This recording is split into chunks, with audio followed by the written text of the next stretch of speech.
How's that for an intro?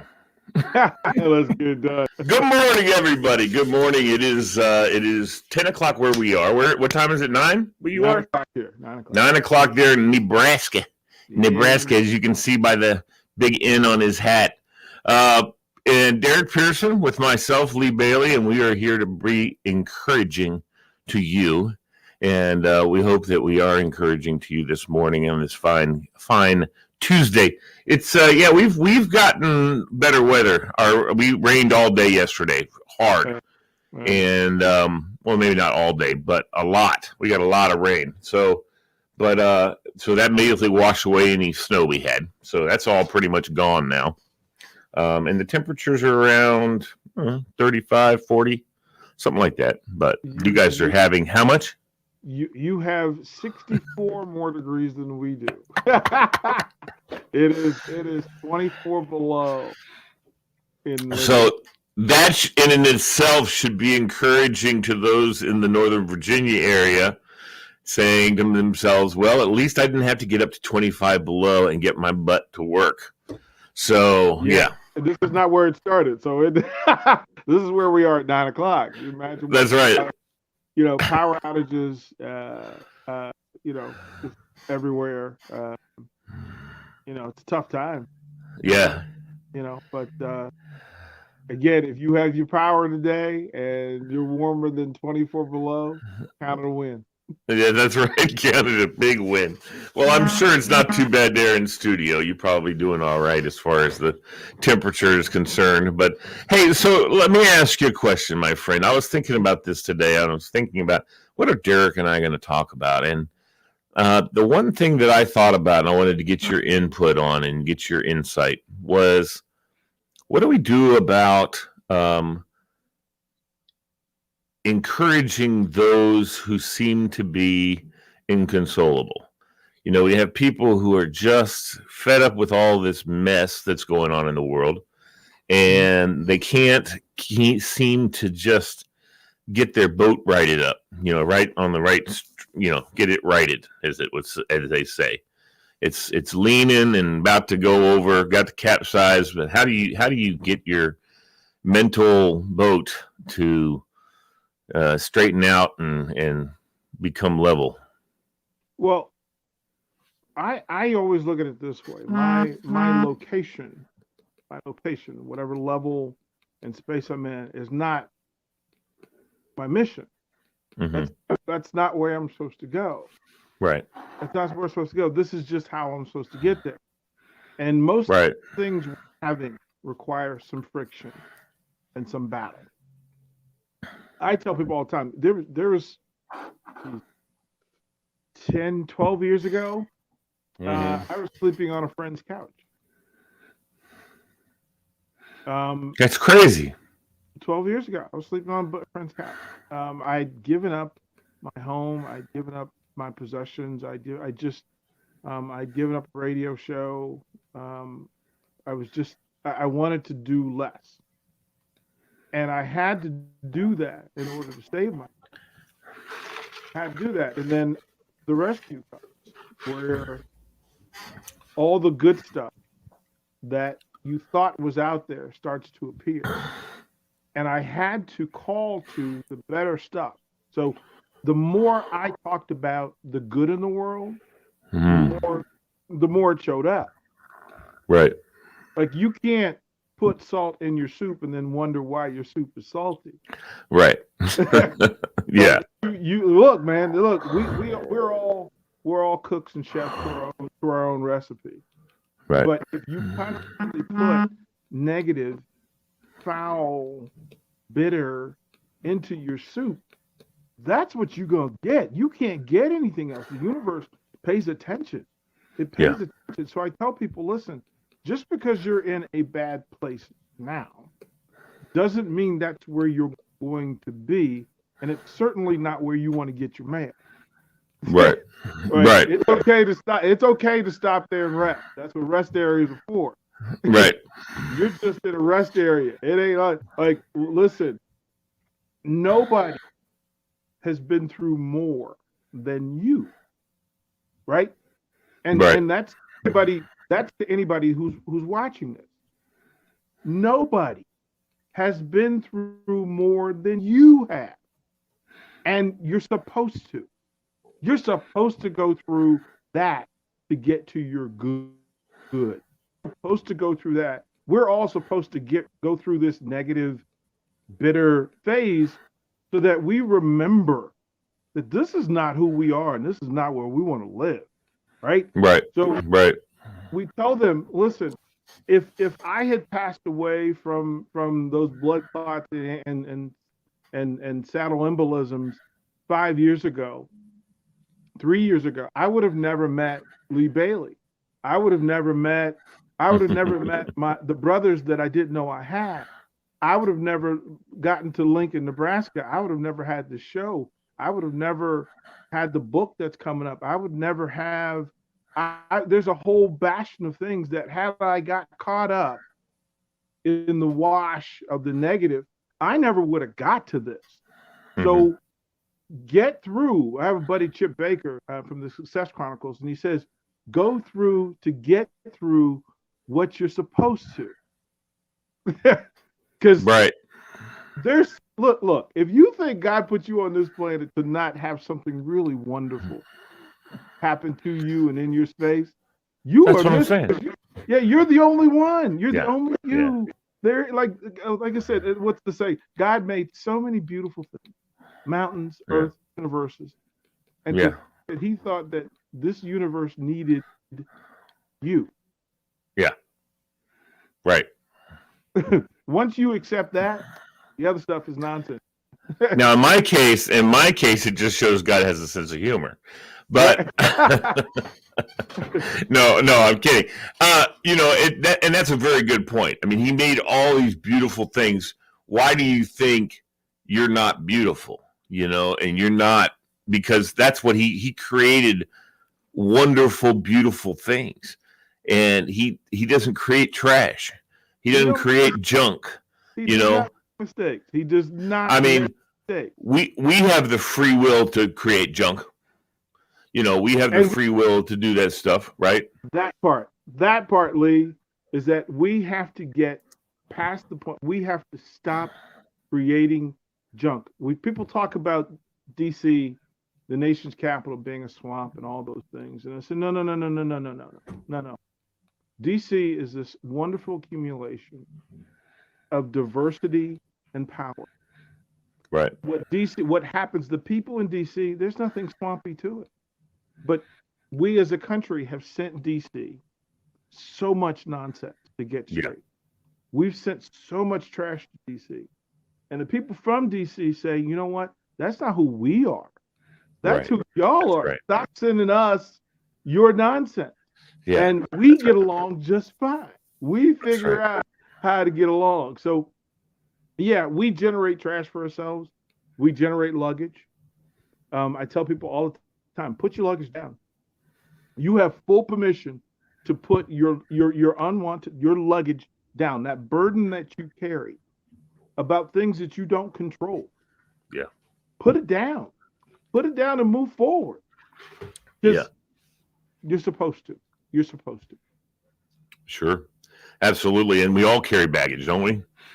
Well, that's living life. That's the experiences that we have to go through. Like, we're supposed to take bumps and bruises. That's why we've been given the skeleton and the tissue that we have, is that the universe understands that we're going to bump into things, we're going to bruise and make messes. Mm-hmm. But what the universe also gave us is the ability to heal and regenerate. We're not stuck into any one thing at any one time. We don't have to. Listen, we can get new parts, we can get new pieces, we can go to new places and start and do new things. Mm-hmm. That's all that's there. You have permission to put down your baggage. Like when you go, for the single folks out there, the biggest issue to being single, when it's not by choice, is that you're carrying your luggage wrong. Not that you're carrying luggage. We're all just a bit. You've seen those briefcases that have stickers from all over the world, right? Yeah, that's right. Mm-hmm. We're all that in dating and in relationships. We're all just a briefcase full of stickers and stamps from all over, all of our experiences. And no matter what sticker you have, there's somebody that is looking for exactly that sticker, Right. that thing. And you get in your way, you get in your own head that, my goodness, my money's not right, my living situation's not right, my job's not right. All of that is temporary and not important. What's important is that you allow another person to connect with you and accept you for exactly what you are. Right. The failure comes in, well, I got these issues and I got to tell untruths about it. No. Come clean, baby. Walk in the door. The greatest, Lee, I'll tell you this, the greatest thing I ever did, and the hardest thing I ever did, was to invite my wife into my dark corner. Right?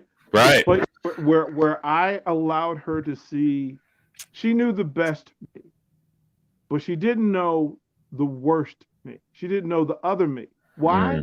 Because we're afraid that it's not going to be accepted, or that we're going to be judged for it. But I owed her, and then more importantly, I owed myself the freedom to be accepted exactly as I am, how I am. And she said, you know what? The fact that you invited me in makes me feel welcome, and we'll get through. Yeah, absolutely. So, I understand that. Sure. Yeah. And also, the thing is too, you invite them in to know every bit of you, but also to know every bit of who you've been. It's not of every bit of who you are. That's what you hopefully are getting to the point where who you are is what you want to show people. Who you've been, you want to keep that bottled up and kept away. But it's an important point of who you are. Man, look, for any parent out there, I offer this as a coach and as a dad. Give your people, the people in your life, whether it's child, player, coworker, whatever, give them permission to tell you the truth. Like, it's just, I want the people around me to know I don't care what your other thing is. Right. Right? Just allow me the freedom of loving you anyway. That's right. That's right. Because most cases I will. What I won't accept is when I'm not being told the truth. Right. Right? But if you tell me the truth, say, look, DP, I'm just having a really difficult time, brother. Look, man, that I understand. Been there. We all understand that, oh my goodness gracious, you struggle too. Like, you got some stuff too. Right. And the thing that we need to be reminded of is that no matter what you're going through, no matter what you're carrying, somebody else is carrying it too. Oh yeah. You've never had a thing that was just yours. And so, or somebody else is carrying 10 times as much. Yeah, and it's like, wait a minute, you've been through that too. Yeah, you're not alone. Yeah. No, none of us are alone. And let me tell you, one of the biggest humbling situations that I've been in, it's the forefront of my memories, and the best part of my life was working at Falls Church High School, and then subsequently working at Jeb Stuart High School, because the stories, the diversity of those two schools, with the people in those schools, and it's so funny because it didn't matter who, they all had the same troubles. You know what I mean? It didn't matter if they were the kids that were the rich kids at Jeb Stuart, and lived over in Barcroft. Yeah. It didn't matter if it was them or if it was the kids that lived over in Colmore, in Colmore, which is MS-13, hot spot and all that kind of stuff. Yeah. Those kids identified at the adolescent level, where we both have different struggles, but we both have a certain kind of struggle. I would suggest to you that one learns from the other. One sees the other and says, hey, dang, she's going through something, no matter what side it is. And that's what I got to experience. And I feel humbled and I feel blessed that I was able to watch that whole mishmash of different races and cultures and ways things work. The whole economic system for all of them was different and incredible to watch how they got through it. Well, I'm Lee, I'm old enough to have been in the first pool of students being bused in Arlington County. Okay. So if you go back to 1969, 1970, where I'm at Drew Elementary in Arlington, which was black, and I was selected, and they picked, and I was bused all the way to Stonewall Jackson in North Arlington, and from that took me from Stonewall Jackson to Swanson Middle School and again in North Arlington, Washington High School in North Arlington, where you had factions from all over the county. Right.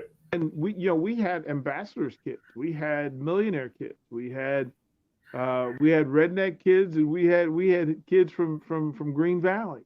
Right. And we managed to find commonality. Like my grandmother used to say it, you can't hate what you know. You can't look, if you know it, you can't hate it. Right. And if you're put in familiar places and spaces with people, the connection happens. It happens. It's basic. It's the basic behind it. Because all those things that are in our head about why we're different, no, we're not really. We all want the same thing. We all want to be connected. We all want love. We all want to be safe. And then the differences become what we embrace. See, because I know what it's like. I know when I go to different parts of Fairfax County, I know what I'm getting. Yeah, exactly. I know what I'm getting. When I coach baseball at Falls Church, the diversity in that team and learning those families. And I said, yeah, we had families where the kids were authors and teachers and artists, and then we had teammates, we had construction workers and don't have parents. Well, we had folks whose parents were gang members, and they had been. But what they all wanted was the same thing for their kid, and the kids all wanted the same thing, which was to be a part of something where love existed, where positivity was was available, and that they were safe. Yeah. And those parents all learned early that, look, when your kids are here, they're safe. I'm going to take care of them. Right. And this experience will be better. So, yeah, learning to find that common thread, that I don't care if it's the lowest common denominator. Right. I don't care. Find the thing that makes you see that person like you see yourself. Right. And then do the same in reverse. When you see something great, find the thing in that greatness that, oh, wait a minute. Yeah, I like that. Wait a minute. I got that too. Because that's the reminder that, look, no matter what you're going through, and no matter where you're going through it, it's temporary if it's not where you want to be. Right. Like, just listen, you have permission to get up. You have permission to put your bags down. You have permission to show off we call those stickers tattoos in real life. Right. Right. Right? That's right. Yeah. We call those, we know that somebody's putting that tattoo on, they're telling the story of a place that they were so that they never, ever forget it and that you know that it's there. Just pay attention to whether you're in the place that you want to be. And if you're not, hold on, reset your GPS. Yep, and you'll get there. Reset your GPS, because the GPS is paying attention. Your life and your universe is paying attention to your GPS. It'll say, Lee, are you doing something that you said you wanted to do? Are you doing something that's going to take you to places you want to go? Are you around people who can help you get there? Because big part of the GPS is, how are you getting there? And if you burden yourself with people who don't want good for you, I saw it this morning, and I'll try to paraphrase it, but it said, ships are meant to carry people. Okay. Right? And whether it's relationship, championship, right? Yep, that's right. Any of those things, relationship, that if that ship isn't taking you where you want to be, it might be time to abandon ship. Right. That's my Ain't buddy. that the truth? Yeah, my buddy Angelo Hunt, who coaches at John Paul the Great down in Woodbridge. I think he shared that this morning. And Nice. that's another. Lee, can I say this? There's another thing that really needs to be done. Pay attention to your pool. Pay attention to your circle. Yeah. If your circle ain't happy, there is zero chance you can be happy. And that's right. Surround yourself with people who, one, love you, but two, love themselves. Yeah. And loving yourself is not based on how successful you are. Right. No. You can't build a kingdom.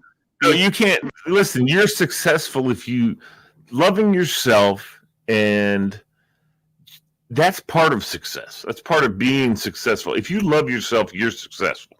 That's ultimate success. Amen. That's right. Yeah. Absolutely. 100%. Yeah. That's the one. Like we talk about, there are people who tie their success, air quotes, to money. Mm-hmm. They tie it to access and exposure. No. When all of that is taken away from you, where are you? If you still don't remain, if you're not successful, success to me is that I look in the mirror every day and I feel like I like who I see. That's right. That's right. That I'm doing something that, one, that I contribute, two, that I love, three, that I am consistent in it. Because whenever you come to me looking for me, I want you to get what you came for. Right. Like, wait a minute, you came to do something positive. Hey, brother, this is the spot. Yeah. This is why you pick your favorite restaurant, because you know what you're getting when you go. That's right. It's like, wait a minute, I'm not going to the barbecue spot to get Italian food. No. I'm going where I'm going. That's right. And there's consistency in it. Because I know what I'm going to get. There's no doubt about that. Yep. And it's the McDonald's syndrome. I mean, you want to make sure that no matter where you are in the world, no matter who you're in front of, you're getting this. They're getting the same thing from you, and you're giving the same thing that you're proud of, that you're happy to do. Because you can go anywhere in the world, ask for a burger from a McDonald's, and it's going to taste just the same as it did back in Virginia. I can go to Paris and get me a burger. It's going to be the same daggone thing back in Virginia. Well, is it going to be the same Lee when I'm in Paris, or whether I'm in Northern Virginia? You know what I mean? Be successful wherever you are, bro. Wherever you are, because wherever you're going to be consistent, and you're going to be on top of it, and you're going to be loving yourself. You know, because pay attention. I tell kids that all the time. Yeah. I love you. But you know what? It's more important for you to love yourself than it is for me to love you. Right. And pay attention to what the consistent seekers of your time, space, and energy, what are they asking you for? Right. That may be. See, you can't get drugs at my drive-through. Right. Like, they know, like, there's no nonsense. Ain't nobody coming. They're not driving up the leads to get nonsense. Right. That's not why folks are clicking into this morning. That's why people are coming back to find it after it's aired, because they know, you know what Lee does for us every day? He gives us a one little place that we know we can consistently go to, where I'm going to get fed, and I'm going to get something good. And that's because of the people I bring on with me. Well, but that's that thing, right? You pay attention to who is asking you and what they're asking you for. That's Listen, if you ask me to come and provide love, look, you can ask me that every day, because that's what we do. That's how we're doing it. That's right. And I don't want anybody to get lost in the pool of negative. That negative pool is a powerful, wavy, almost burdensome puddle of pool. But you can't just stand in the wave and let it drown you. Right. You have to steady yourself and say, I'm either buoying myself in this. That's right. Or standing strong and letting it come through me. Right? Or I'm going to swim through it and create an issue for me. Or I'm going to change direction and let it take me somewhere else. Right. Right. And you got to know, you got to pay attention to what the universe is telling you. If you're uncomfortable, the universe is telling you that you're growing, that this space that you're in is not good. It's every turtle's story. Yeah. That they grow inside the shell until the shell becomes uncomfortable, which tells the turtle that they outgrew it. And the turtle puts that shell down and grows another shell. That's right. That fits what they're going to do. And that's the beauty of it all, that look, if we pay attention to ourselves and we understand that being uncomfortable is okay. Yeah. Sometimes it's for growth. Sometimes it's telling you, hey, reset your GPS. And sometimes it's telling you, get up, let's go. Yeah. And I'm not trying to, but when you say that about the turtle, it immediately makes me think about the other way of looking at it is, if you're talking about if it's become uncomfortable, then you shed it and you grow something new, or if you're like the hermit crab and something's uncomfortable, you get rid of it and you go find a new place. Yep. You go find a new somewhere to live. How about yeah. So that's what made me right. When you said the turtle, I was thinking about, we had a hermit crab that we had to put a bigger shell in because he didn't like it. Yeah. And he had to get into a new shell. Yeah. Well, dogs are that way. Puppies are that way. They find a space that's big enough for all of them. Yeah. Close enough that they feel safe, that you can't attack them from behind. Right. And then when they outgrow that, they look for something bigger, something grander. Right. Being uncomfortable is a part of who we are. It's what you do with your uncomfortable that matters. Right. It's just like, I know this, that, people talk about how bad pain is. I don't want to experience pain. Well, pain is good for us because it tells us stop doing that. That's what it's for. Right. It says stop doing that. You get that pain, you mean stop. Don't keep making yourself pained. Pain is our alarm system in our body that says, no, we ain't doing that no more. And sometimes it comes because we did something really crazy, but a lot of times it starts to grow. And, and you need to stop when you first feel that pain and say, why is this here? Wait a minute. Why do I have pain? Let me figure out how. And that means that's mentally as well as physically. You know what I mean? Oh, yeah. But those people who actually enjoy the pain. Well, I'm not going to get there. Right? Those people that don't enjoy it but live with it. Right? They live with it and don't enjoy it. You get comfortable in the pain. You do. Yeah. Like there are things that sometimes you even forget need to be fixed because you've been so comfortable with the pain. And then I've had that pain removed and then went, I didn't know how bad I felt. I know. Yeah. Sure. Well, that's for me. I'm a double lung transplant. I mean, I realized after I had my transplant, when I'm hearing all these people, dude, I used to walk around in the 70s. My oxygen, saturation was in the 70s, and I walked around every day with that. And that's pain that I didn't even recognize I was experiencing. Man. Because I remember listening to a pulmonologist tell his young doctors who were on rounds with him. He said, "Okay, I want everybody to hold your breath until you can't anymore. I mean, just hold it as long as you possibly can." And they all did. And it's like, duh. He said, "Now check your oxygen levels. 96, right? Your oxygen's at 96, and you were so pained you could not hold your breath anymore." He goes, "We're going to go see people who are in the 70s and 80s, and that's their existence. That's what they're doing." And that's just to give those young interns and those doctors like a wake-up call, saying you got to be respectful of people you're going to see, because you know how much pain you just endured, and it didn't really affect your oxygen level, you know. That empathy is and sympathy Important. are both required. Yes. For all of us. Allow people to share theirs with you. Allow people to know yours. Yep. No doubt about it. All right, my friend, we are out of time, and I love you. I thank you very much for, as always, joining us on Tuesdays. It's a beautiful day, a beautiful Tuesday, and it's the end of our program, ladies and gentlemen. I think Mr. Derrick just got a little froze up right there at the end of the show. So we'll see you guys. Oh, there you are. You're back. Okay, you froze up there for a little bit. Well, look, Power's jumping out in and out. Yeah.